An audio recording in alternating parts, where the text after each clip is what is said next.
për të parë programin me mbrëma yje, mjafton të bëni subscribe në kanalin Arbana Osmani në YouTube. Ky emision mundësohet nga Ujë Qafshtama, Konad Albania. Ja, jam jam Alicia aty. Sa shefe, dua dhe unë ta xhiroj. Për kam telefonin.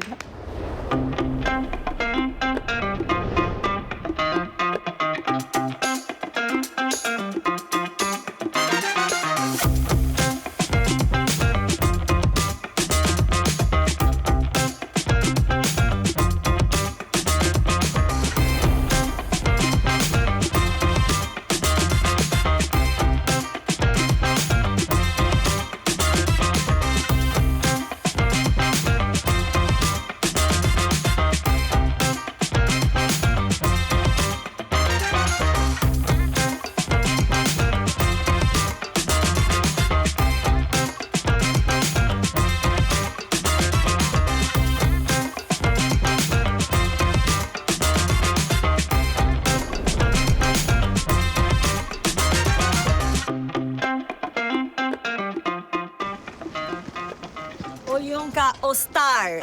Mirë se të gjej. Mirë se erdhe.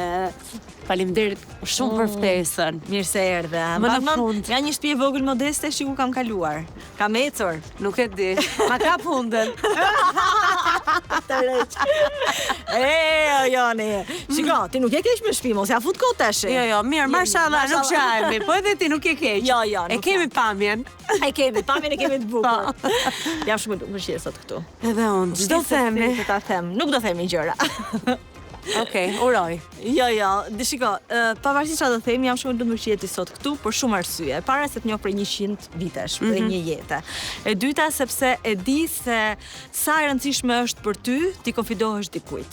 Dhe fakti që ke ardhur sot këtu për treguar të brëndshmën tënde, se kjo nuk do jetë një intervistë për sukseset e tua, për karrierën tënde, për muzikën, për modën, për gjithçka që ke folur gjithmonë. Më në fund. Kjo do jetë për Joniden e vogël, dikur dhe të madhe sot, se për mua ti sot je vërtet e madhe. Të dua shumë faleminderit edhe më në fund erdhi momenti. Pritëm kaq vite. Momentum. Hajde zemër, ku do i brenda? Jemi me bereqet, ka rënë shi, ka pushuar. Edhe kisha po mendoja të shoh ty të veshur kështu me çeshta, me tuta, veten time me çeshta, me tuta dhe kujtoj gjithë kohët dikur kur vishnim takat me platformë që donim të dukeshim të gjata, të bukura, po vetëm tek ti mund të vija me këtë stil, do me thënë kaq street style. Po ti je bukur gjithmonë. Ose si në ato kohët kur vija tek shtëpia jote dhe rija ne dhe të gjata. Ti je bukur gjithmonë. Ndryshe nga unë që më ka bërë zil Edi për këtë kostumin sot që nuk i pëlqen. S'ka faj. Jeni shumë poshtë, nuk e kam dashur. What? Dëgjisha me atë. Kam të tmerrshëm, ha? Dëgjoj. Kam parë dhe më mirë. Hajde poshtë. Hajde. Nuse, mirë se të gjeta. Mirë se erdhe. Jam shumë e lumtur që ke ardhur. Edhe unë shumë. Shumë, vërtet. Më në fund. Sa vitesh? Më në fund. Bas 20 ne jemi takuar për të parë në vitin 2001 në Top Select. Po? Po. Sa mirë e mbaj më? E mbaj më edhe që kishe veshur. Këmish të bardhë dhe xhinse. Vërtet? Po se të kam parë gjithmonë me shumë admirim. Edhe ki parasysh kur shikon një me shumë admirim, ti kujton detaje pastaj se si ishin veshur, qa parfumi kishin, erën e mirë që mbanin. E thëmë, kjo nga ty vlen shumë. Po si jo, po ti, shiko, kur unë gjithsesi kam nisur, ti ishe star. Sepse ti ke nisur shumë herët e sa unë. Shumë vogël, që në moshën 9 vjeçare, po, kam dalë në ekran. Ti ishe këngëtarja e famshme që visheshe shumë bukur, që dukeshe gjithmonë shumë mirë. Dhe ne jemi takuar Top Selectit në atë studion Top Records në atë kohë, ti ishe ftuar të Selectit. Te Piramida. Edhe ajo që ka bërë përshtypje dhe që mbaj mendun, përveç pusqeshjes tënde dhe që isha shumë solare si tip, ishte që isha shumë e dobët. Dhe, edhe thash që si ka mundësi që të nxjerr televizorin më të shëndosh se ti qenë ke shumë e dobët. Po, kam patur gjithmonë këto ulje ngritjet nga pesha, asnjëherë nuk kam kaluar në obesitet. Po, në atë kohë ishe vërtet e dobët, edhe të pyes që ç'a bën ti, edhe ti më the, atëherë, se çfarë bëj, më shikon, mbaj mend edhe çfarë bëje.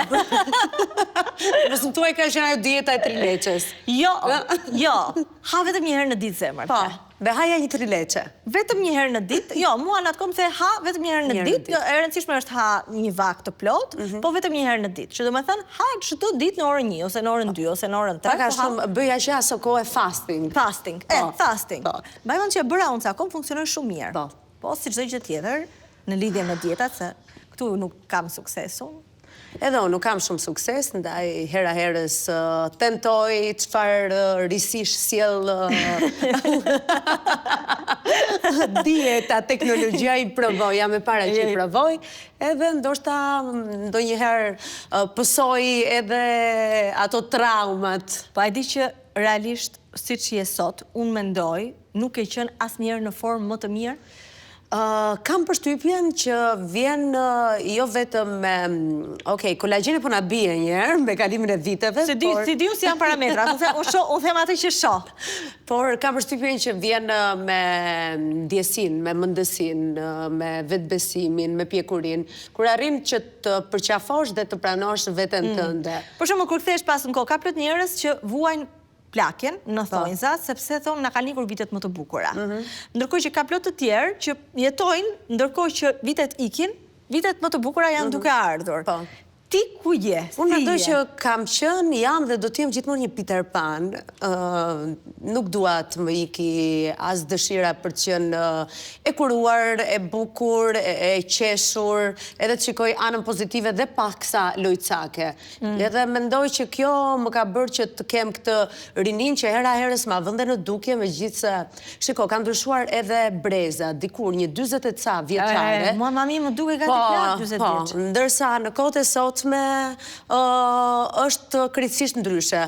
Ndoshta edhe në brezi i ri i kështu na sheh. Megjithatë, ndonjëherë kur lexoj komente po si s'do plak e shkurë ose gjithmonë e re, them në fakt kam bërë shumë sakrifica për të qenë kështu, Kështu që të paktën ti themi. Po, patjetër që themi, kam bërë shumë sakrifica, jam kujdesur, çfarë nuk kam hequr, edhe mendoj që kjo nuk ka qenë si një qasje që unë kisha vetëm kundrejt vetesime, kisha edhe si një lloj detyrimi moral kundrejt publikut, që gjithmonë ka pritur maksimumin nga unë, gjithmonë ka dashur perfeksionizmin. Si do ishte lyer Jonida, si do ishte vesh Jonida, si do ishte për flokët Jonida, se çat të reja çdo sillte, se isha edhe njeriu që përcillte e para modën, domethënë tendencat e fundit shiheshin përmes teje, çka kishte dalë në modë.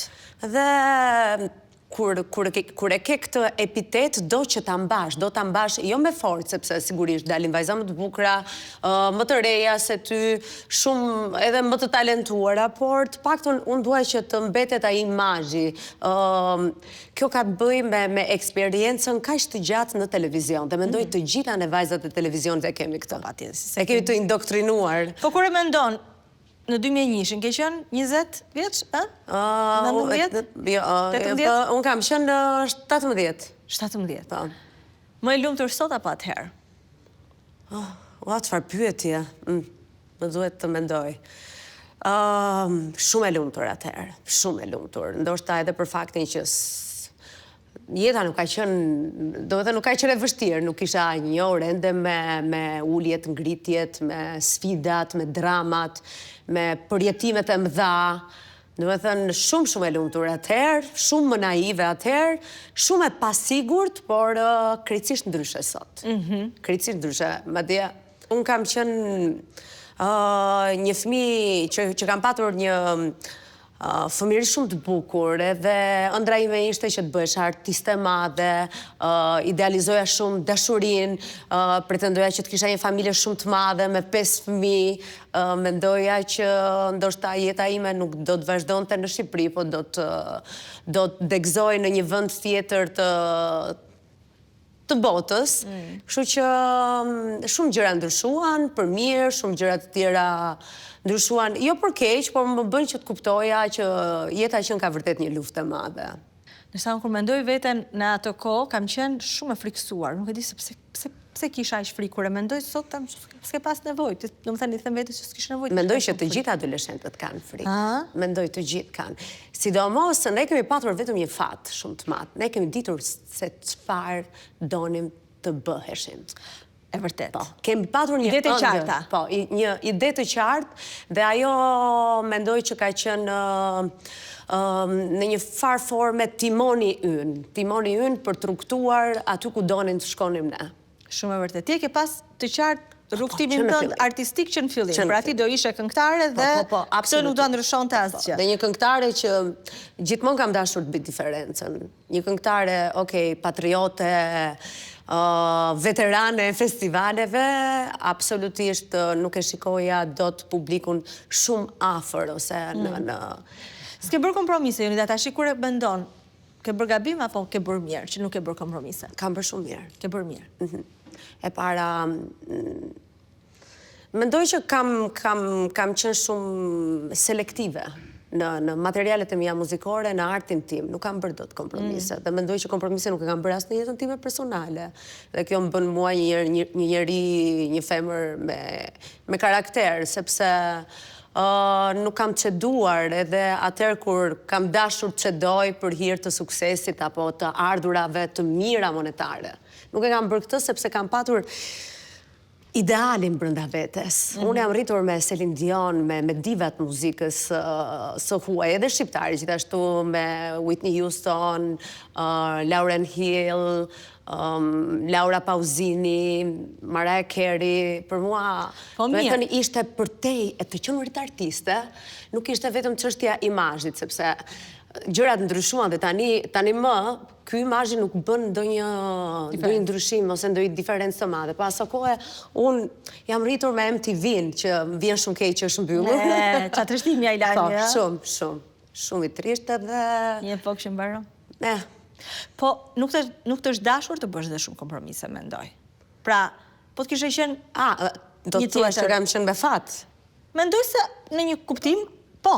Po, absolutisht që po, dhe nuk e mohoj. Se mund t'ishte një moment kur do të duhet, të më thënë ka plot vajza. Ka plot momente që më është dashur. Edhe prap nuk i ke bërë. Po, nuk e kam bërë. Nuk e kam bërë, sepse pikë së pari, unë u formova që në moshë fare të vogël edhe u evidentova në qendrën kulturore të fëmijëve që kur shkova në moshën 9 vjeçare, brenda një viti përfaqësova në festivalin mbarkombëtar në Shkodër, qytetin e Tiranës, fitova vendin e tretë. Pastaj çdo vit merra pjesë në festivalet e fëmijëve dhe i fitoja gjatë gjithë kohës kam qenë në treshen e parë, duhet të fitoja çmën e parë, të dytë, interpretim, të tretë.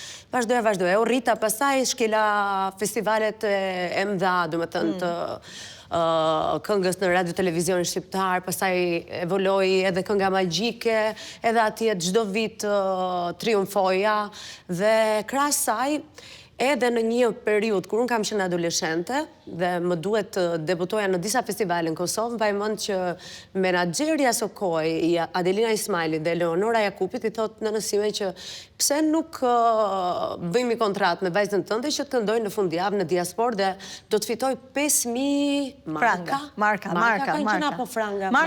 marka asaj kohe, që ishin shumë para për një adoleshente, edhe për një familje që ne deri diku kemi qenë gjithë njësoj, më kupton? Prindrit e mi intelektual, por të gjithë kishim do të jetonim mirë, të ardhurat kufizuara, jo një jetë e jashtëzakonshme. Dhe i mat nuk ka dashur kurse si, më tha pak se të kam pranuar, domethënë që ti je talentuar dhe do të shkollohesh për një deg që unë nuk e parapëlqej. Rri në shtëpi, bëj zmetën shkollës më tha dhe mos guxo të më kërkosh punë. S'ka dash babi fare? Ja, të këndoja në për... Jo, babi s'ka dashur. Dhe madje i ka vënë një kusht në nësime, i ka thënë nëse do që do me thënë Jonida të shkojnë në qendrën kulturore të fëmijëve 3 herë në javë, ti do lësh punët e tua dhe do shkosh, do ta marrësh atë dhe do ta gjëmosh, do ta shoqërosh. Dhe unë kam qenë një mamone dhe do të thënë një dominancë e njerëzve e din që unë kam qenë mamone deri moshën 17-18 vjeçare ku pastaj u rrita, u dashurova herët edhe rrugtova ndryshe. Po edhe pas këtij momenti Sigurisht që edhe ish partneri im kishte një peshë gjithashtu shumë të madhe, sepse edhe ai nuk parapëlqente duke patur, duke patur këtë rrjedhë edhe ai nuk parapëlqente që të këndoja nëpër klabe. Genti vinte nga një botë tjetër, ishte më patriarkal, nuk ishte artist, megjithëse i ati i tij është një artist i madh, ishte shumë e vështirë dhe mendoj që nuk ka formula eksakte, por mendoj që dy artistë do të ishin partnerët ideal për njëri tjetrin. Shumë e thjeshtë, ta kupton tjetri. Sidomos nëse ata mundohen gjatë gjithë kohës të ngrënë njëri tjetrin dhe të jenë suport i madh për karrierën edhe për anën personale. Mendoj që ky është fuqizimi i një marrëdhënie të shëndetshme. A mendon se ja dalin që të ngrejnë njëri tjetrin, mos kenë ndonjëherë xhelozi për njëri tjetrin dhe mos shohin tjetrin? Ja, ku e kam rastin konkret. Do as mend, as kalem. Jo, ka raste shumë të mira. Por mendoj që është balanca. Dhe është shumë e rëndësishme kur femra ditë bëj nënën, ditë bëj gruan, ditë bëj shoqen, ditë bëj ndonjëherë edhe pak sa maman, se meshkujt janë pak mamone nga natyra dhe ne e dim fare mirë sepse jemi nëna pjemsh. Edhe mashkulli mbi gjitha kur në mënyrë absolute ka një lloj tolerance, ka një lloj besimi edhe e vlerëson dhe respekton partnerin që kanë krah. Ty të kanë vlerësuar burrat e jetës tënde? Babai? Unë në fakt kam dashur gjatë gjithë jetës time duke patur një baba shumë patriarkal, vlonjat. Një baba që deri diku ishte edhe shumë fanatik. Mami im deri vonë, deri nga mosha 30 sa vjeçare pinte fshehura zi me shoqet e saj në shtëpi cigaren, kur vinte babai nuk e pinte. Tu ta kisha thënë kur më aq pak sa kam takuar babain tënd që ka qenë ky tip. Ose ka ndryshuar shumë. Ka ndryshuar shumë. Është bërë aq e dashur, aq e mirë. Sa unë pas një farmoshe. Shumë i butë, nuk ta jep atë përshtypje. Do të thënë, mamaja, Arta krejt ndryshe. Arta është karizmatike. I matë kur vinte në shtëpi, nuk mund të qëndroja kurse si kështu. Kur vinte babai në shtëpi, unë ulesha dhe qëndroja kështu. Edhe mundësisht, do me thënë, nuk rria shtrirë në divan. Ka patur një autoritet të jashtëzakonshëm edhe të frikshëm. Dhe ai nuk ka besuar shumë tek talenti im në fillim. Dhe më është dashur ndër vite që ti tregoja që jam e zonja edhe bëj këtë gjën. Nuk më ka thënë kur fjalë të rënda, kur nuk më ka rënë me shpull, ka qenë gjithmonë shumë autoritar, ka marrë shumë pak vesh nga problematikat e jetës sime. Ka qenë i fundit, ose ndonjëherë, tani mund ta them, do ta dëgjoj, shumë gjëra dhe nuk i di.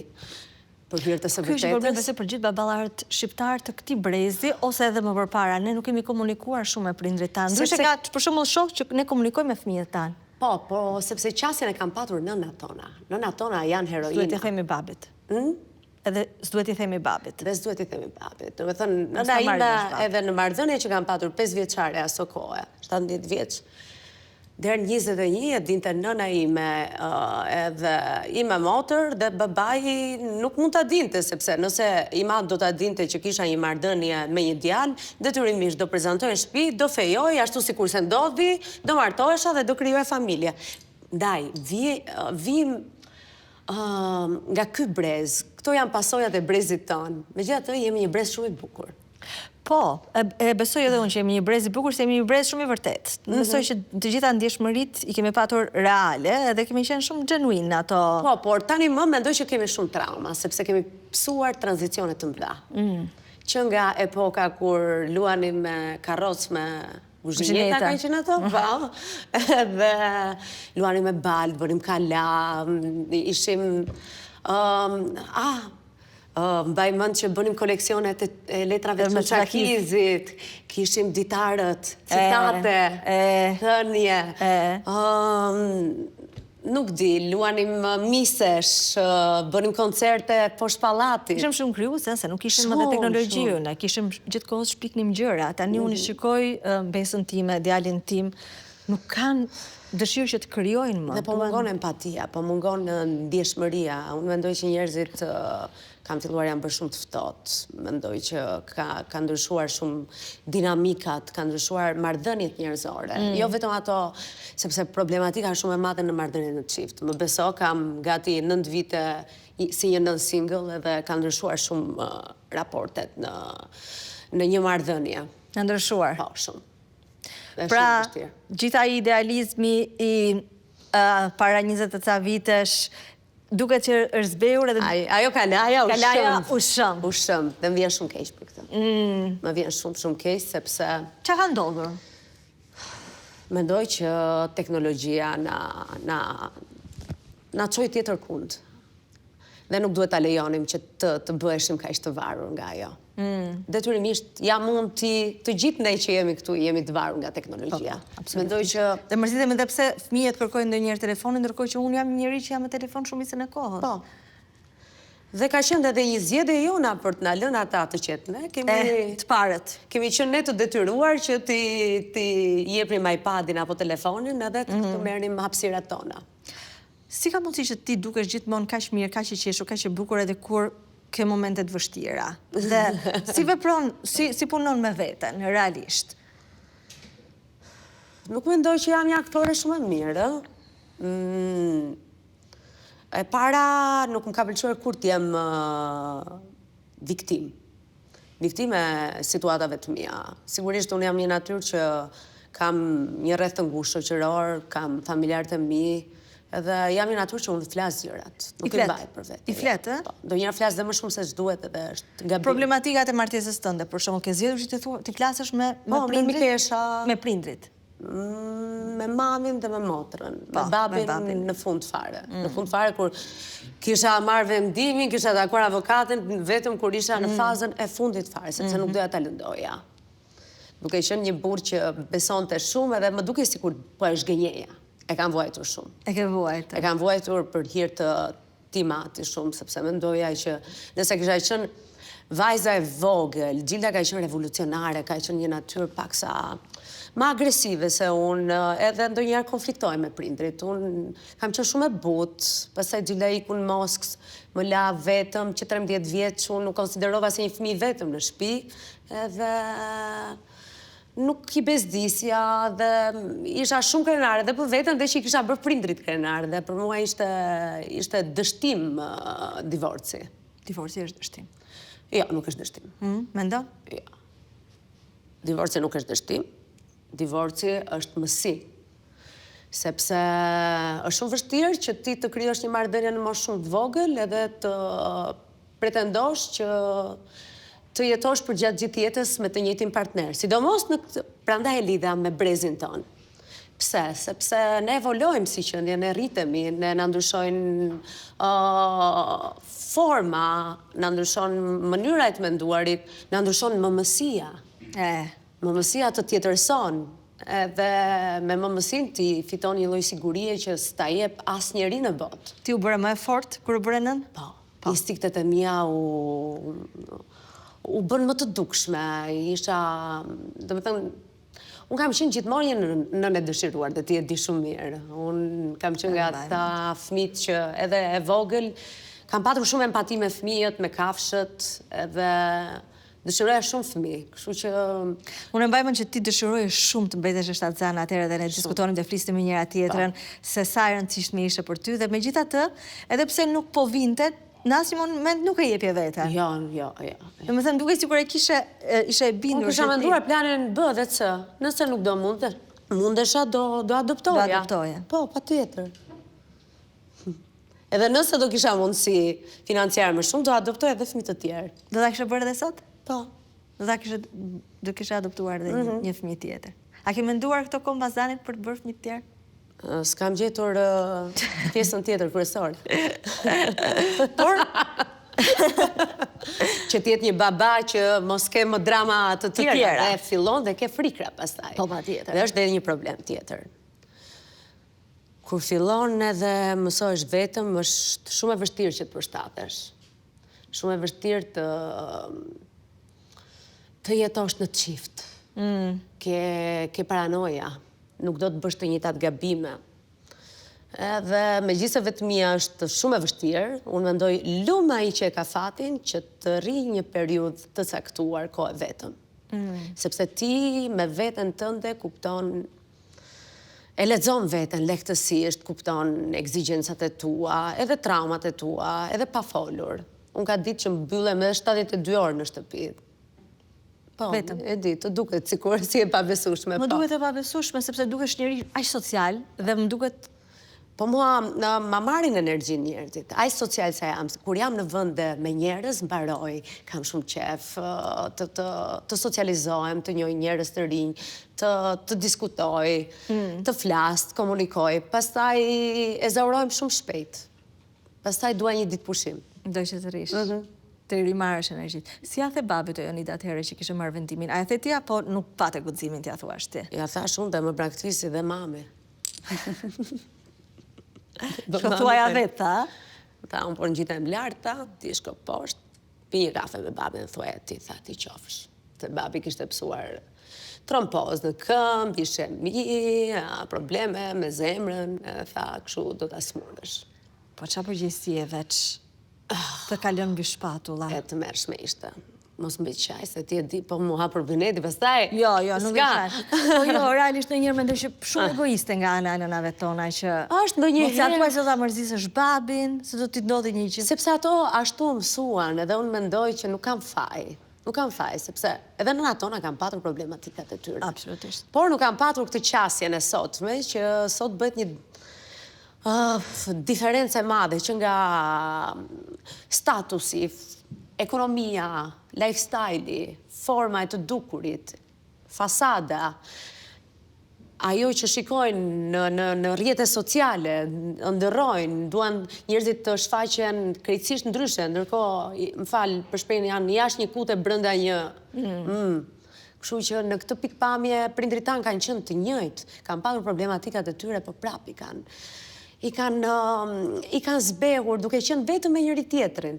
E kuptoj, po prapë shumë vështirë që ti lësh një fëmijë, se ti gjithsesi e fëmijë, sado që rritesh, ti mbetesh fëmijë për ata, përgjegjësinë 34 vjet, që isha nën, nuk isha fëmijë. Mirë, po për ata janë fëmijë. E kupton, mund kishte thënë nëna për shembull që më lër se ja them unë. Jo, po i më nuk ka dashur. Nuk ka dashur. Nuk ka dashur, nuk ka planuar, po. Pse Jonida? Sepse besonte dhe më thoshte, nuk ka patur as besim tek unë, edhe kjo gjë më lëndonte më së shumti, se më thoshte, si doja dalësh ti vetëm, çfarë do bësh ti? Je mësuar kaq vite, 17 vite me një partner, si mundesh ti? Sepse dinte dhe që, se dim kishte parë si të dobët. Si të voglen. Edhe kjo ishte ajo që më vriste më së shumti. Unë mendoj që kam vlera si femër edhe nuk mund t'ja thosha asaj, por lotoja dhe i thosha, okej, ti mund t'a thuash këtë, po fund fare në 4 muret e shtëpisime, unë jam e palumtura, nuk je ti je me babin dhe je e lumtur, flem me të, unë nuk jam e lumtur. Jo, është forma e tyre, ata na duan, unë e shikoj edhe sot më beti hatri me ti me më. Ishte e fokusuar tek telenovela e saj, shkova, unë drova, u bëra e bukur, edhe ishte fokusuar, i thash, me mami, po së më te sa e bukur jam bërë. O, tha, kur të themi ke bërë shumë sytë, më thua që shpun ke ti. E mos ka faj. E gjitha të gjëra, e mirë. Jo, e kemi një raport shumë të lezetshëm njëra tjetrën. Tani unë nuk e di nëse është gjithmonë aq i lezetshëm sa shfaqet të paktën në Instagram, po unë qesh shumë me ju të dyja. Është i lezetshëm për sa kohë ne jetojmë në shtëpi të ndara. Sepse ne jetuam 4 vite. Ke jetuar ti 4 vite? Po, me prindrit, po. Vërtet? Po. Atëherë, pas divorcit, unë qëndrova 3 vite vetëm, pastaj nisi periudha e pandemisë, Covidit, prindrit e mi u smurën të dy një kohësisht, babi ishte shumë keq, madje kemi marrë edhe atë makinerin e oksigjenit. Dhe i thash që të qëndronin me mua në shtëpi. Dhe pasi kaloi pandemia, po ndihmonin shumë dhe me Danin. Dani ishte i vogël aso kohë, kishte shumë nevojë për gjyshrit e tij dhe i kërkova që të rinin me mua, qëndruam. Edhe ja kam thënë, fakt, edhe mami dhe babit. Si babi mbaj 7 burra në shtëpi. Si mami, as një matë. Mami, jemi të dyja në fakt shenja zjarri. Mami është i gjetar, unë jam dash. Jemi të dyja paksa luftarake. Ime më është, mendoj që edhe shtylla në një familje është femra, gruaja, në mënyrë absolute. Pa i hequr asnjë atribut mashkullit, por mendoj që femra është ajo që e ka situatën në kontroll, nëse do ta ketë.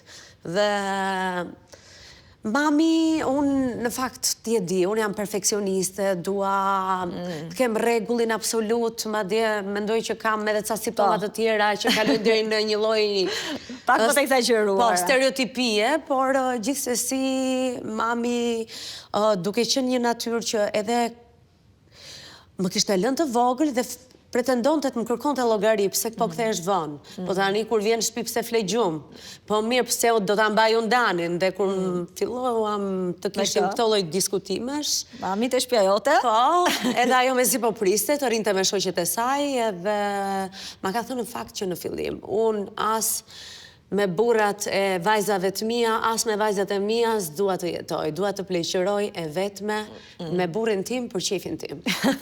Edhe iku? Dhe iku. Okej. Kështu që jemi shumë të lumtura, vjen gati 3 herë në javë në shtëpi, më ndihmon edhe sa herë më duhet të qëndroj me Danin, mami edhe unë të mbaroj aktivitetet e mia, por e kaluam dhe këtë etapë. Me sukses.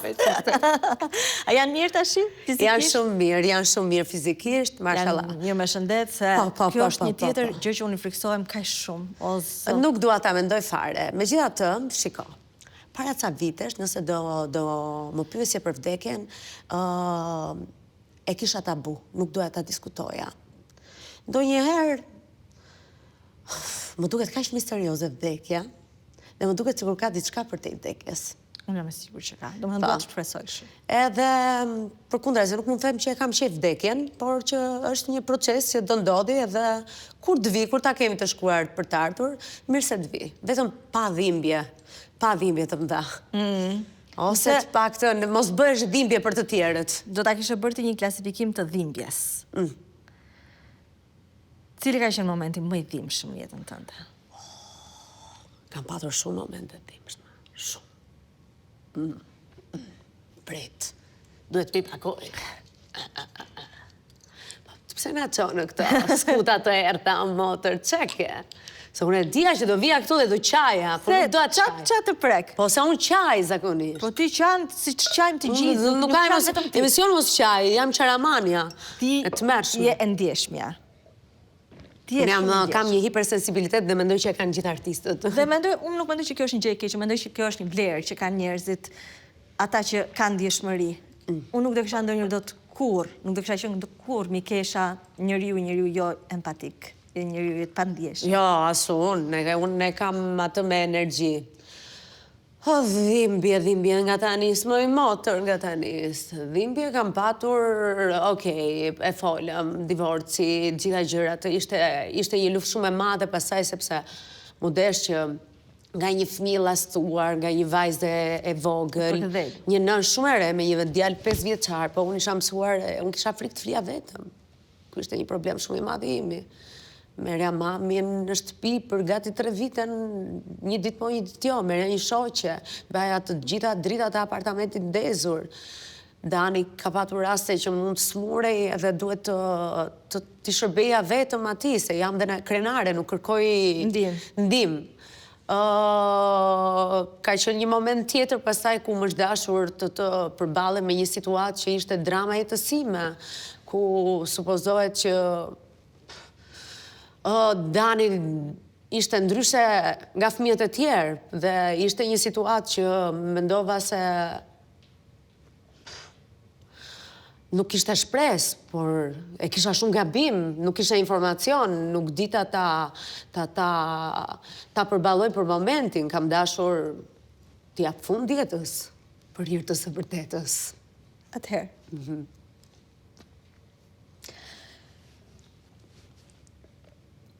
Unë e di se sa e vështirë është flasësh për gjërat personale, se po të kishte qenë e thjeshtë do kishim folur të gjithë. E di. Por sa e vështirë është ti pranosh gjërat për ty. Që ndodhin. Është shumë e thjeshtë ti pranosh gjërat. Është e thjeshtë. Është shumë e thjeshtë ti pranosh gjërat. Mendoj që çdo human, çdo njeri që vjen në këtë tokë, vjen për një arsye. Jo, s'flas dot tani. Një nga gjë që vlerësoj më shumë nga ti është je ai njeriu që i fshin të lodhë dhe bën një shakatash. Po. Po, Se t'njo. Ja, po shqyr pra. Atëherë. Mendoj që njeriu duhet pranoj me gjithë shka që të vjen jetë. Nuk për të kuptuar se sa e fortë jam. Jo vetëm për veten tënde, po edhe për problematikat e ndryshme. Dhe problematika më e madhe në jetë është shëndeti. Edhe kur ti nuk ke në dorë që, do me thënë, të bësh diçka, kur ti ke në dorë për ta ndryshuar atë, për dënë maksimumin, për ta jetuar atë, për të jetuar me të dhe për të evoluar me të, atëherë për mua kjo është forca më e madhe, sepse ti aty shikon ndryshimin. Dhe kur shikon ndryshimin, thua, është e vërtet, aja dola, a jam unë ajo vajza që u trëmba kaq shumë, edhe që ndoshta isha gati të dorëzohesha para një fakti të tillë. Jo, tani jam e gatshme të përballem me çdo lloj gjëje që më vjen në jetë. Pse? Si e për kaq e fortë? Para qenies tënde, krijesës tënde, para gjakut tënd, mishit tënd, nuk ka asnjë gjë tjetër kuptim në këtë jetë. Asnjë gjë. Të gjithë njerëzit e tjerë janë kalimtar, luma i që mund të qëndroj gjatë, të tjerët shkojnë e vinë, edhe jo më kota nisa edhe me vdekjen. Kështu që unë kam frikë edhe nga vdekja e njerëzve të dashur, por nuk do doja të isha prezent, do të thënë se s'dua të tingëlloj si ëngjëll tani, po nuk dua të shikoj njerëzit që na bërë Arbana. Flasë pak për lindjen e Danit. A është momenti më i bukur i jetës tënde? Absolutisht. Kur e merr në krah për herë të parë. Kam bërë gjithë infermieret, doktorin, mamit, për të qartë, sepse i kam thënë fjalë aq të bukura kur ma vu në gjë. E mbaj mend si tani. Ka qenë një lindje shumë e thjeshtë e imja. Unë kam bindur natyral. Naturale, bravo ti. Jam e fortë në motor. Moj motor, je. Doja ta lindja natyral, edhe ja dola, edhe kur ma vendosën në krahëror, i kam thënë fjalën më të bukura, faleminderit qerë dhe tjerë, je ëngjëlli jetësime, drita syve të mi, po unë mezi po të prisja të shikoja, ti jo krijesa më e bukur, po unë do jem mami më e mirë në botë, dhe më beso tani. Mua më ka bekuar Zoti me Danin. Unë kam një fëmijë që më jep dashurinë që nuk do më jepte asnjë mashkull në botë. Jam shumë e lumtur që është një burr. Është një mashkull i cili më respekton, më shikon në dritë të syve. Kur më përqafon e di që kjo është shtëpia e tij. Më thot fjalë nga më të bukurat, nuk ka zili, nuk një xhelozi, nuk një intrig, është një ëngjëll në tokë. Dhe mendoj që ka qenë bekim Dani. Dhe ky ka qenë mësimi i jetës sime. Dhe jam shumë krenare për të, sepse progreset e tij mua më bëjnë nënën më të lumtur në botë. E shikoj kur flet dhe tregon gjëra që sa të shkëlqejnë ato sy të bukur. Po. Boll tani fqam. Jo, nuk do shem. Kalojmë në një temë që nuk do qash. Romeo. Romeo. Ata që nuk do qash. Ti që pape? Se ne që... Zemër duhet kalojnë në situata që të mos qash. Dhe i të shajs. Shiko. Qaj po deshe. Për këtë intervjist do ja për Artës llogarie. Do të para Arbana si ti tani. Arta, besoj do ketë orarin e telenovelës. Uroj, unë zë e them. Mami thuaj tek lanit. Zoti man, ua. Si u njofët ju të dy atëherë? Jemi njohur rastisht, njiheshim si figura televizive, jemi përshëndetur një dyher, pastaj jemi njohur, kam patur aso kohë biznesin me Arminën, tek Deliriumi, edhe ndonjëherë me Mikesha tuleshim përballë tek Dada, i famshëm. Edhe bënim ndonjë gotë, ku e diun, ka qenë fundjavë më duket, edhe kisha mbetur vetëm me një shoqen time. Po bënim biseda vajzash, diçka e tillë. Edhe vjen ra përshëndet. Po si ç'ishte, ose si ç'është, në saktë, po. Romeo, karizmatik, kishte një humor që s'ja kisha parë as një mashkulli, do më thënë duke ardhur nga një marrëdhënie 17 vjeçare me një burr si Genti që ishte 7 vite më i madh se unë, ishte shumë serioz, shikoja shumë tipare të Timeti, po shumë I rezervuar. Me një lloj karakteri paksa të ftohtë, goxha të ftohtë. Pash një qenie mashkullore krejtësisht ndryshe, edhe që me njëherë më fascinoi. Pastaj të nesërmen do nisesha në Turqi me një shoqen time dhe me mamën e saj me një dasëm, edhe nuk e di se që më bërë një batut në Instagrama, ku e di unë se që po bëja një nga këto rutinat e mia, e tha pse ti isha ajo e djeshmja, diçka e tillë. Të vetëm çfarë komplimenti. Po sigurisht që në situata të tilla ti je femër dhe do kthesh një përgjigje, nuk do ta lësh pa përgjigje dhe me sa duket e mori përgjigjen dhe mbaj mend që në 48 orë që kam qenë në Stamboll kemi komunikuar kështu në stop. E pastaj dolëm, me njëherë qeshëm. Ka qenë një periudhë shumë e bukur jetësime. Kujtoj me dashamirësi sepse I kemi ruajtur raportet dhe kjo është shumë e rëndësishme. Do të thënë, do kisha dashur që edhe me babajnë e Danit kisha patur këtë raport që kam me Romeo sot e kësaj dite, me familjarët e tij. Muron pothuajse çdo ditëlindje të Danit, çdo ditëlindje timen, të mamit, të familjarëve të mi, edhe unë e uroj atë, edhe jam shumë mirënjohëse sepse ka qenë një ndër partnerët e vetëm që ka bërë shumë për Danin. Kanë qenë lidhur bashkë? Kanë qenë shumë të lidhur dhe Dani sot e kësaj dite e përmend hera herës. Nuk e ka harruar, edhe mbaj mend që unë fitoj Eurovisionin, më duhet 6 muaj televizja në për Eurovision Tour.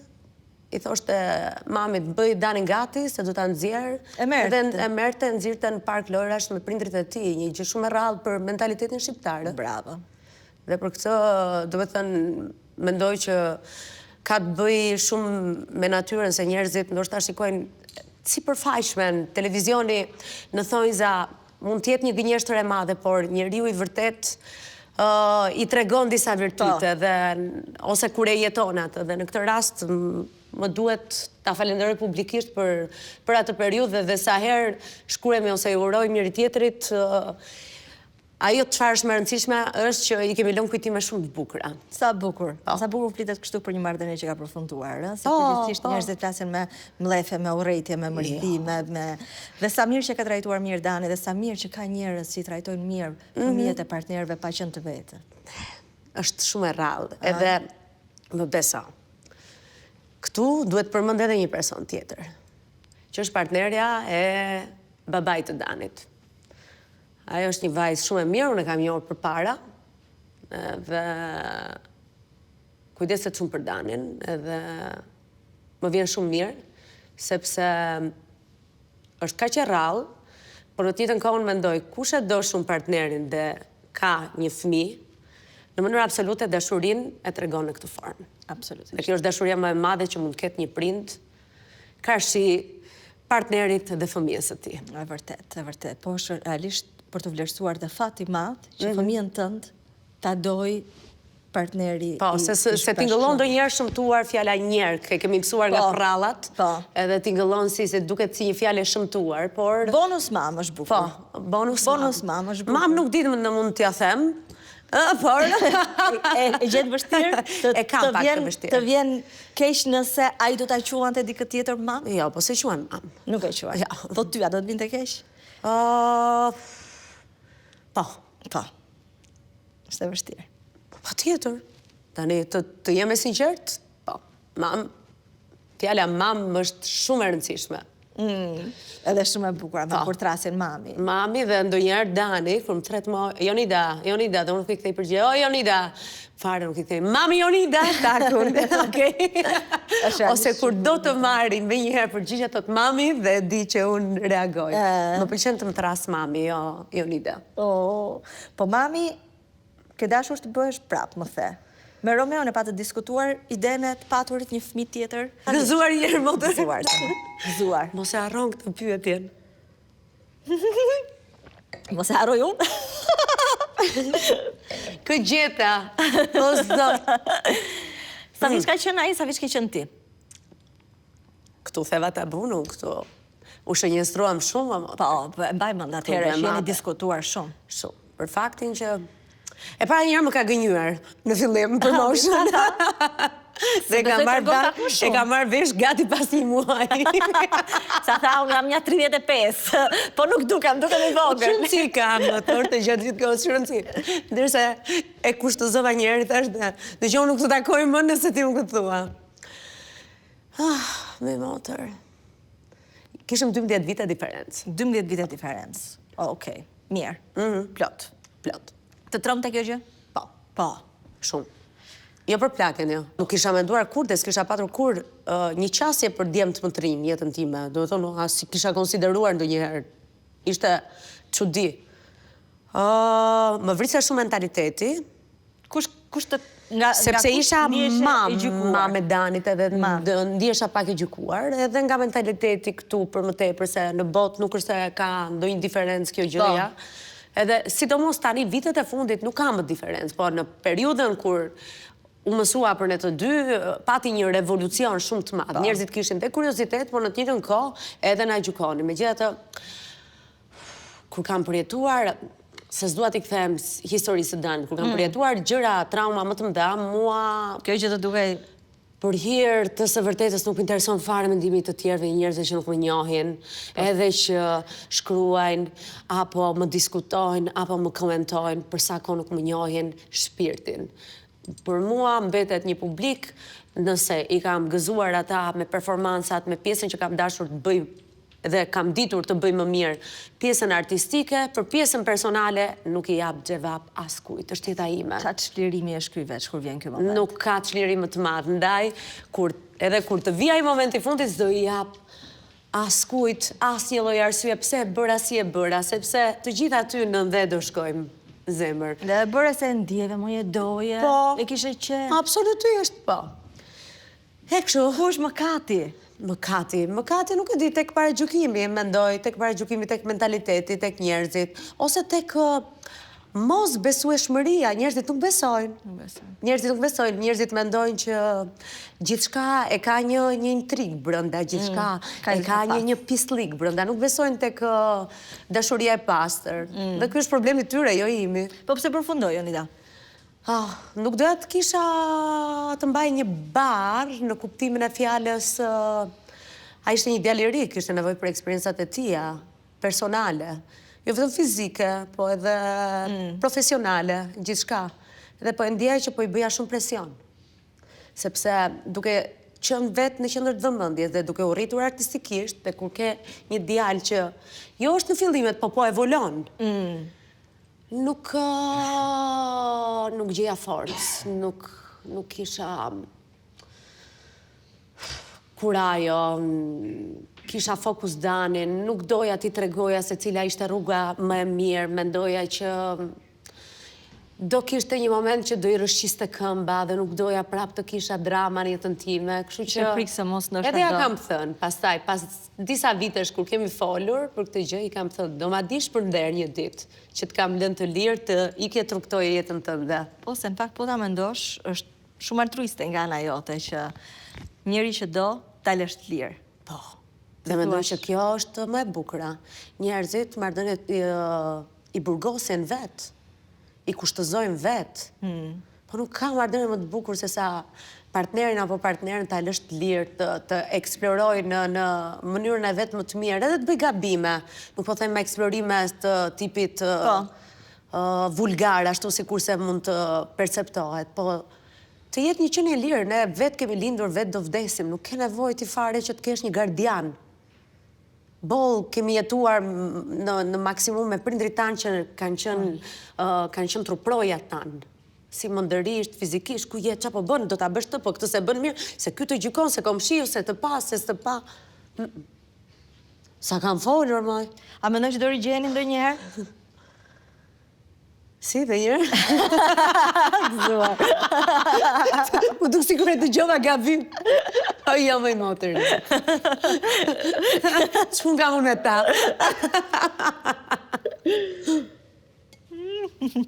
O, Jonida.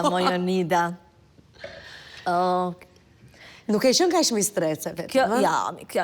Ajo s'ke qenë kaq mi nga ato strece. netet e shtëpia ime. Kjo është fiks nga ato netet nga shtëpia ime, po jam shumë e lumtur që Po zemër, kur dilim në balkon dhe pinim cigare mes gocash, jo mes kamerash. po jo, jam shumë e lumtur që e ke gjetur të paqen e sa e rëndësishme është që të thuash diçka dhe të bësh diçka pa menduar se ç'a do mendojnë të tjerët dhe si do të gjykojnë të tjerët. Me thënë, në një vend vogël si Shqipëria është do guxim, do shumë guxim. Po... Shiko, çfarë kam dashur, e kam bërë. Çfarë më është dashur ta bëj, do ta bëj. Do ta bësh. E vetmja gjë e kemi diskutuar edhe para pak ditësh, kur kemi folur. Më vjen keq ndonjëherë për prindrit. Vetëm ata janë mundimi im më i madh, sepse ata nuk perceptojnë dot si unë, nuk mendojnë dot si unë. Edhe më duket ndonjëherë kur jap intervista të tilla sikur I lëndoj. Ata duan të më kenë ende në tutelën e tyre, të jem ende në atë sferën e qelsht. Po shkojmë 43. Edhe sigurisht që e kanë thjesht për hiperprotektivitet, por jo, unë kam qenë dhe dua të jem gjithmonë revolucionare në qenien time dhe mendoj që çdo njeri duhet të jetë kështu. Çdo njeri dhe ti duhet ta pranosh veten tënde me të mirat, me të këqijat. Po do shumë guxim.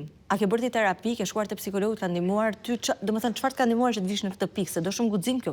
Jo, e vetëm herë kur kam shkuar unë tek psikologja, kam qenë në procesin e divorcit që ma kishte vendosur gjykata. Nuk ka qenë një zgjedhje jote, domethënë që të është. Po për fat më ra një psikologe fantastike. Sa mirë. E cila që ka hequr 3 orë vetëm kam qarë. Po mirë, tashin ato. Ama I kam thënë gjëra, Arbana, që s'ja kisha thënë as, dhe mendoj që si di as mami im, as motra im. Po patjetër.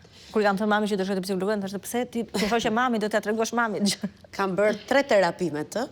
Më ka dhënë një libër që është Biblia ime, 40 rregullat e dashurisë. Se kam lexuar, ta lexoj. Se kam lexuar. Çfarë na thua një rregull? Çdo gjë nis nga vetja jote. Patjetër. Çdo gjë. Edhe që kur zgjohesh në mëngjes. Nëse ti e nis me buzëqeshje dhe thua sot është një ditë e re, kismet I ri, do të shikoj më të mirën tek dita, tek nata. Mos ta mbushësh veten me negativitet. Mendoj që do të shkojnë gjërat mbar. Vetëm kjo është. Lufta me veten. Çdo kush prej nesh lufton vetëm me veten, me askën tjetër. Çfarë do kishe thënë Jonidës vogël që këndonte Pranvera naton. Sa vjeç ke qenë atëherë? 13. Sot. Sot në mars, 26 mars bëj 43. Mos besohet e njerëzit ai shumë. Kam besuar shumë. Shumë. Edhe jam zgënjur. Edhe kam dhënë shumë dashuri, kur s'kam marrë mjaftueshëm dashuri. E kam parë gjën shumë pastër. Kam dashur gjithmonë të shikoj më të bukurën, më të mirën. Ndonjëherë më duke vetja shumë naive, nuk jam budalla, që e kam bërë një syqor, një veshur kur nuk duhet ta bëja. E kam bërë dhe gojën kur nuk duhet ta bëja. Ndonjëherë bëj dhe tani. Për mos lënduar tjerët. Për mos lënduar veten. Për mos lënduar veten. Po. Dhe vendos tiki. Të largohem. Mendoj që është forma më e mirë. Për të respektuar veten, t'ikësh me dinjitet. Dhe ta vrasësh tjetrin edhe në formën më të bukur të mundshme. Me indiferentizëm, pa drama. S'do kisha bërë më drama. Kam bërë shumë drama në jetën time. Ke bërë drama? Nga më të çuditshme. Vërtet? Më sadi, se nuk e di. Nuk më duket kaq shumë drama sa ç'po I bën ti tani. Jo, me natyrën që jam sot. Turpe faqe zën. Po mirë, tani je pjekur, normal. Vitet kanë ikur, po për kohën unë mendoj që jo, është normale. No. Më vjen keq ndonjëherë që e gjykoj veten, por... E gjykon veten shumë? Po, e gjykoj. E gjykon, Shumë. E gjykoj shumë. Dhe më lodh ki.